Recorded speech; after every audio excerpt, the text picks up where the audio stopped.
How to enable Google Play services. Hi everyone, I'm here to assist you today without any delay. Let's jump right in.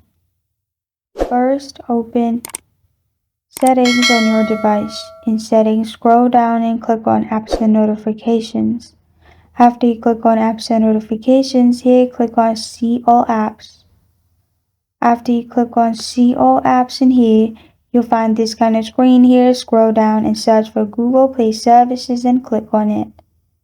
After you click on Google Play Services, you'll find Enable option instead of Disable. In my case, it's Enable, so there's no option. You can click on it.